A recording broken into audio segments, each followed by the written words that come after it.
रेगिस्तान की खामोश और सुनसान फजा में जहां सिर्फ हवा की सरसराहट और रेत के जरों की आवाज सुनाई देती थी, हुजूर एक सादा से खेमे के पास नहायत सुकून और इत्मीनान के साथ तशरीफ फरमा थे।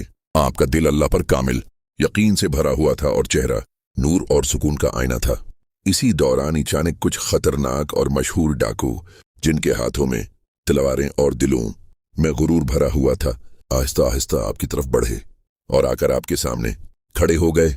इनकी आंखों में तकब्बुर और अंदाज में धमकी साफ जाहिर हो रही थी। उन्होंने बुलंद आवाज में कहा कि आज तुम्हें हमसे कौन बचाएगा। ये एक ऐसा सवाल था जो आम इंसान के दिल में खौफ पैदा कर देता, मगर ये कोई आम इंसान नहीं थे, बल्कि अल्लाह के महबूब थे। आपने न घबराहट दिखाई न परेशानी, बल्कि पूरे सुकून, एतमाद और मजबूत यकीन के साथ सिर्फ एक लफ्ज फरमाया, अल्लाह।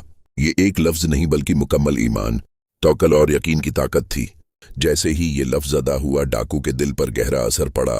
उसके हाथ कांपने लगे, जिस्म लर्ज उठा और तलवार उसके हाथ से जमीन पर गिर गई। उसका सारा गुरूर एक लम्हे में खत्म हो गया और उसे एहसास हो गया कि असल ताकत न इंसान की है न हथियार की, बल्कि सिर्फ अल्लाह के अख्तियार में है।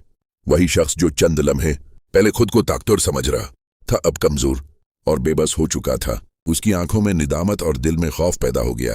वो शर्मंदा होकर सर झुकाकर खड़ा हो गया।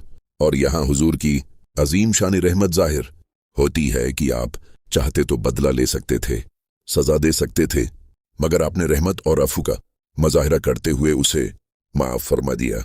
ये वाकया हमें एक बहुत बड़ा सबक देता है कि जब इंसान का यकीन अल्लाह पर कामिल हो जाए तो वो किसी भी खौफ से आज़ाद हो जाता है, और जब इंसान माफ करना सीख लेता है तो वो दिलों पर हुकूमत करने लगता है। यही इस्लाम की असल तालीम है कि ताकत बदले में नहीं बल्कि सब्र, माफ़ी और अल्लाह पर भरोसे में है।